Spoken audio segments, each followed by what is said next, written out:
Podcast Network Asia.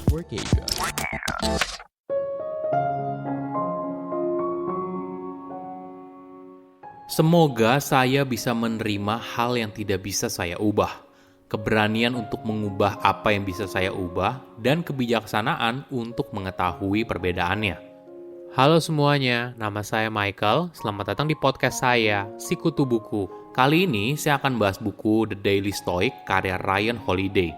Sebelum kita mulai, buat kalian yang mau support podcast ini agar terus berkarya, caranya gampang banget.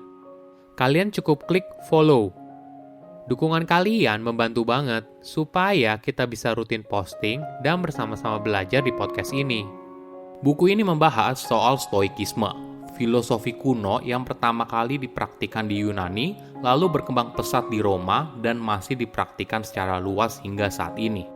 Apa sih arti kehidupan? Di satu titik dalam hidup, kita mungkin saja mulai bertanya-tanya dan berharap ada jawaban yang mudah. Tapi sayangnya, setiap orang punya jawaban yang berbeda. Pengalaman hidup membentuk cara seseorang melihat dunia. Menariknya, kadang kita butuh sebuah filosofi yang bisa membantu kita menavigasikan semua hal yang terjadi dalam hidup. Entah dari hal sepele, misalnya tertabrak orang asing di jalan lalu cekcok mulut, hingga ke masalah serius dalam hidup, misalnya soal finansial, penyakit yang diderita, atau kehilangan orang yang dicintai. Saya merangkumnya menjadi 3 hal penting dari buku ini. Pertama, cara menjadi stoik. Menjadi seorang stoik artinya kamu perlu terhubung dengan dunia yang kamu jalani. Bukan hanya itu, kamu juga perlu sadar atas dirimu dan juga lingkungan sekitar. Artinya, kamu menyadari siapa diri kamu, karakter kamu, dan sebagainya. Tentunya bukan hanya yang berada di permukaan, misalnya kamu suka es krim coklat atau suka baju berwarna biru, tapi juga sesuatu yang cukup dalam. Misalnya kamu sadar kalau kamu punya tendensi untuk mensabotase hubungan percintaanmu sendiri hanya karena kamu merasa tidak cukup baik. Kesadaran diri membutuhkan evaluasi yang jujur tentang siapa dirimu dan juga kelemahanmu. Hal ini tentu saja tidak mudah, apalagi bicara soal kelemahan.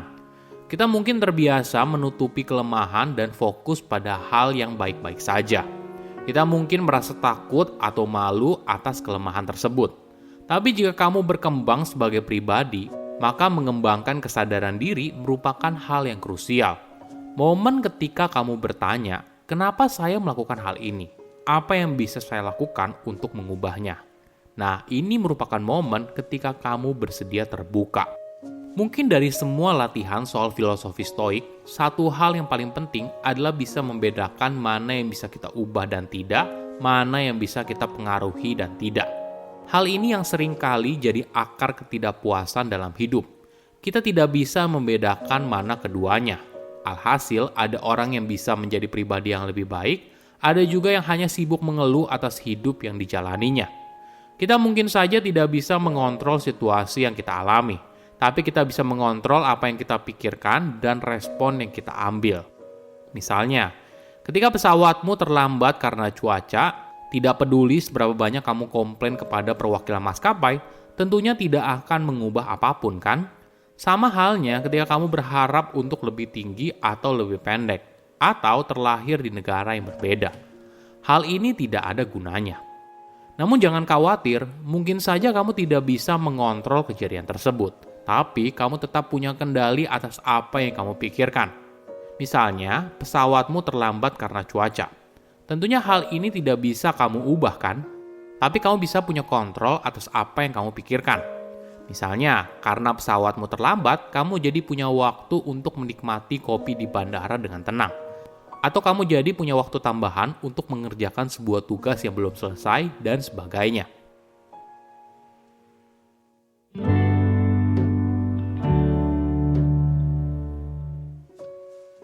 Kedua, perspektif dalam melihat hidup.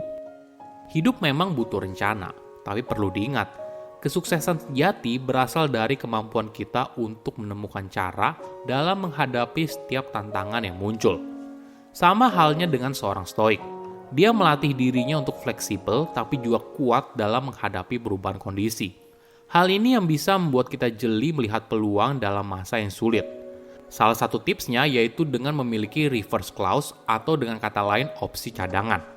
Jadi ketika ada kejadian buruk muncul, hal ini bukan artinya perjalananmu terhenti, tapi kamu hanya dialihkan sesaat.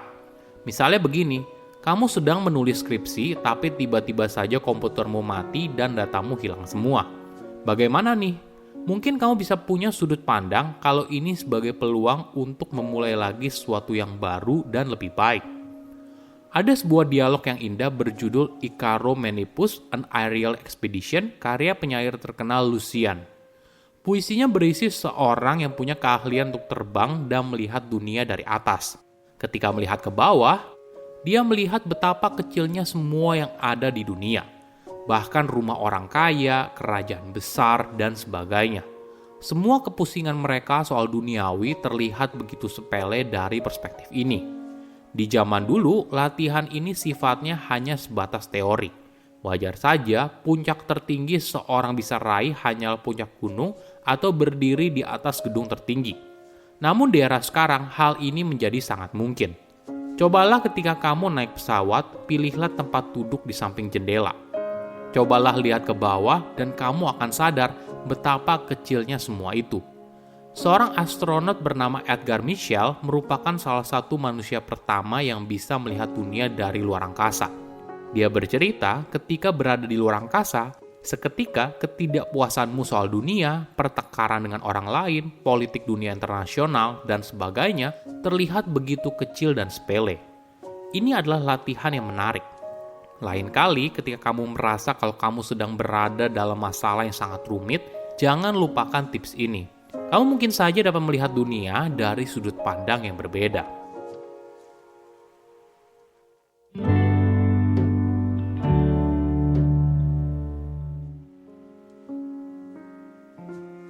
Ketiga, menjadi tahan banting. Banyak orang seringkali melalui periode yang sulit dalam hidupnya, lalu kembali dengan semangat yang baru dan menerima hal tersebut sebagai sebuah kebanggaan. Mereka seringkali mengenang masa lalu yang sulit dengan penuh sukacita, walaupun saat ini posisi mereka sudah jauh lebih baik. Menariknya, walaupun menjalani periode itu tidak mudah, tapi pengalaman tersebut sangat transformatif. Pengalaman itu membentuk dirinya hingga seperti sekarang. Bukan hanya itu, pengalaman sulit membuat kita semakin mengenal diri kita dengan lebih baik, bagaimana kapasitas kita dan kekuatan di dalam diri. Mungkin kamu pernah dengar ungkapan, "What doesn't kill me makes me stronger." Perspektif ini mungkin saja menjadi sudut pandang yang menarik ketika kamu menghadapi hal buruk. Kejadian itu bisa saja menjadi sebuah pengalaman yang transformatif. Apa jadinya jika kita hidup dengan sesuatu yang lebih sedikit dari yang sekarang kita miliki? Hidup bisa berubah dalam sekejap. Mungkin saja di tahun ini bisnis kita untung berkali-kali lipat, namun 2 hingga 3 tahun lagi berada di ambang kebangkrutan. Kisah ini bisa terjadi kepada siapa saja, termasuk pada kita sendiri. Mungkin saja suatu hari kita di PHK karena perusahaan tempat kita bekerja sedang mengalami kesulitan keuangan dan sebagainya. Kita akhirnya memiliki uang yang lebih sedikit, sumber daya yang lebih sedikit, penghargaan lebih sedikit, dan sebagainya. Bahkan seiring usia kita bertambah, kamu juga mungkin mengalami kekurangan. Badan yang kurang sehat, energi yang kurang, kebebasan yang berkurang, dan sebagainya. Cara satu-satunya adalah kita harus mempersiapkan diri. Jangan biarkan hidupmu ditentukan oleh situasi dan keadaan. Biasakan dirimu untuk hidup seadanya. Jadi, ketika situasi dan kondisi memaksa hidupmu berubah, maka hal itu tidak akan terlalu buruk. Saya undur diri, jangan lupa follow podcast Sikutu Buku. Bye-bye.